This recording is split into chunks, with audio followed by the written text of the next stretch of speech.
अस्सलाम वालेकुम नाजरीन। 12 अक्टूबर 1972 का रोज था। रग्बी के कुछ खिलाड़ियों को हर सूरत एक अहम मैच खेलने के लिए चिली जाना था। उस वक्त उन खिलाड़ियों को जल्दी में कोई फ्लाइट नहीं मिल रही थी। जो फ्लाइट चली जा रही थी उसका किराया बहुत महंगा था, इसलिए तमाम खिलाड़ियों ने मिलकर पैसे जमा किए और पुराना त्यारा किराए पर ले लिया। उस त्यारे का नाम था फेयरचाइल्ड FH-227D। उस दौर में इस जहाज पर मुसाफिर बैठने से डरते थे। वजह ये थी कि यह मशहूर था कि फेयरचाइल्ड त्यारे का इंजन कमजोर होता है और उसका वजन बहुत ज्यादा होता है। उस त्यारे में कुल 45 मुसाफिर थे, जिसमें खिलाड़ियों के अलावा उनके खानदान के कुछ अफराद और 5 अफराद पर मबनी त्यारे का अमला था। उन सबको चिली के दारुल हुकूमत संतियागो पहुंचना था। सफर शुरू हुआ, लेकिन अर्जेंटीना में जहाज को रुकना पड़ा, क्योंकि अर्जेंटीना के जिस रास्ते से जहाज को जाना था वहां पहाड़ों में खौफनाक तूफान आ चुका था। पहाड़ों में तूफान की वजह से तबाही का समा था। खिलाड़ियों को तो हर सूरत चिली पहुंचना ही था, इसलिए उन खिलाड़ियों और उनकी फैमिली के मेंबरान ने एक दूसरे रूट से जाने का फैसला कर लिया। 13 अक्टूबर को यह सफर शुरू हुआ। सफर शुरू होते ही कुछ देर बाद त्यारा फिजा में हिचकोले खाने लगा। आसमान की बुलंदियों पर मुसाफिरों को झटके लग रहे थे। सब ने सोच लिया कि कुछ खौफनाक होने वाला है। जिंदगी और मौत की कशमकश शुरू हो चुकी थी।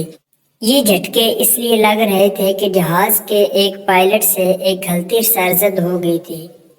वह कुछ यूं के घने बादल थे। पायलट ने समझा कि वो एयरपोर्ट पर बस पहुंचने को ही है, इसलिए उसने हवाई जहाज को बुलंदी से नीचे कर दिया।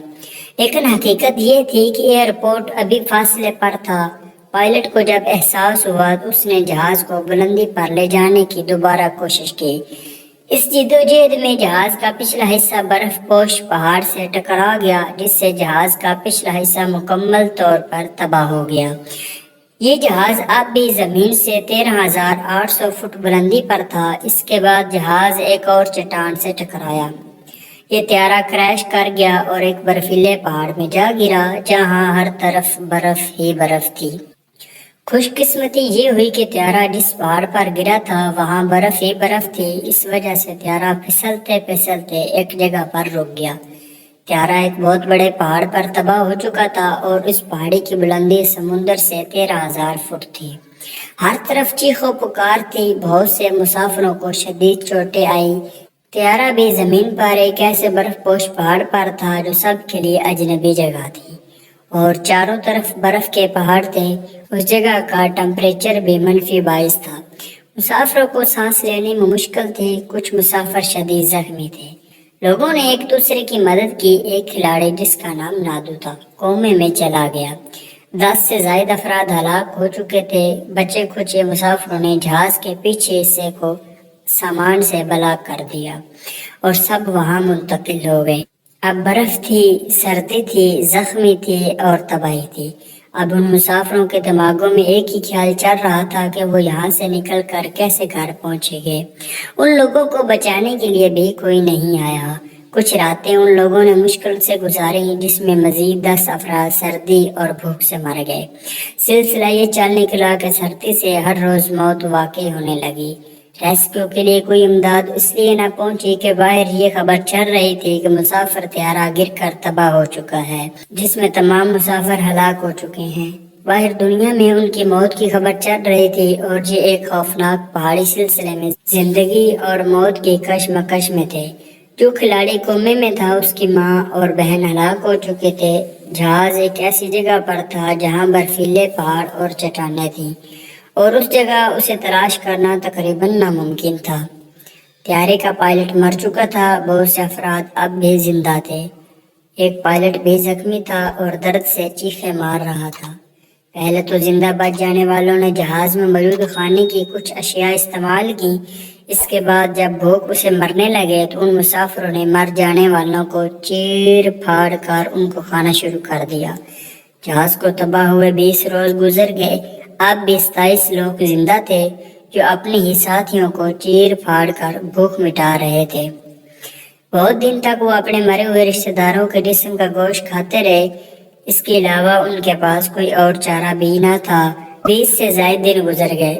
اسی دوران برفانی طوفان نے تباہی مچانا شروع کر دی، جس میں مزید 8 افراد مارے گئے۔ اب زندہ افراد کی تعداد 19 رہ گئی۔ دن گزرتے گئے اور زندہ بچ جانے والے افراد اپنے مرے ہوئے دوستوں کا گوشت کھاتے رہے۔ مدد کے لیے جب یہ افراد باہر نکل کر راستہ تلاش کرتے تو واپس آ جاتے، کیونکہ ہر طرف برف، پہاڑ اور چٹانیں تھیں۔ اب برف تھی اور جب سورج کی روشنی اس برف پر پڑتی تو ان لوگوں کو کچھ نظر نہ آتا۔ اس ماحول میں یہ زندہ تھے اور سب کو یقین ہو چلا تھا کہ ایک دن وہ بھی مر جائیں گے، کیونکہ وہ زندہ رہنے کی امید ختم کر چکے تھے۔ اب صرف 16 افراد زندہ تھے اور زندگی سے نا امید تھے، موت کا انتظار کر رہے تھے۔ اب سب نے مل کر فیصلہ کیا کہ یا تو یہاں پڑے پڑے ٹھنڈ اور دھوپ سے مر جائیں گے یا پھر ان برفیلی چٹانوں کو شکست دیتے ہوئے کسی طرح چلی پہنچیں گے۔ چلی اب بھی ان پہاڑوں سے 70 میل دور تھا۔ ان میں سے 2 افراد کو یہ ٹاسک سونپا گیا کہ وہ کسی طرح چلی پہنچے۔ یہ 2 افراد نکل پڑے۔ اس سفر میں کئی دن اور کئی راتیں گزر گئی اور آخرکار کسی طرح یہ 2 افراد ایک ندی پر پہنچے۔ جہاں کچھ افراد موجود تھے ان لوگوں کو انہوں نے ساری کہانی سنائی اور اس طرح باقی بچ جانے والے افراد کو ریسکیو کر کے چلی پہنچایا گیا۔ کریش ہونے کے 72ویں دن تمام 16 افراد کو بچا لیا گیا۔ جب یہ افراد زندہ بچ گئے تو جشن منایا گیا اور کہا گیا کہ کیسے یہ لوگ 72 دن زندہ رہے۔ بچ جانے والوں نے یہ نہیں بتایا تھا کہ انہوں نے مر جانے والے اپنے ساتھیوں کا گوشت کھایا تھا اور اس طرح وہ زندہ رہے۔ بہت دن بعد وہاں پہاڑ سے 6 انسانوں کی ہڈیاں ملیں، جس سے معلوم ہوا کہ بچ جانے والوں نے اپنے ساتھیوں کے مردہ جسموں کا گوشت کھایا تھا۔ اب ان لوگوں کے 72 دن زندہ رہنے کا راز اخبارات اور ٹی وی میں آ چکا تھا۔ اس کے بعد بچ جانے والوں کو آدم خور کہہ کر ان سے نفرت کی گئی۔ پولیس نے بچ جانے والے افراد کو گرفتار کر کے جیل بند کیا، کیونکہ انہوں نے مرے ہوئے ساتھیوں کا گوشت کھایا تھا۔ بچ جانے والوں نے کہا کہ زندہ رہنے کا یہی ایک طریقہ تھا، ورنہ وہ بھوک اور سردی سے بلک بلک کر مر جاتے۔ اس کے بعد انہیں رہا کر دیا گیا۔ رہا ہونے کے بعد لوگوں نے انہیں آدم خور کا خطاب دیا۔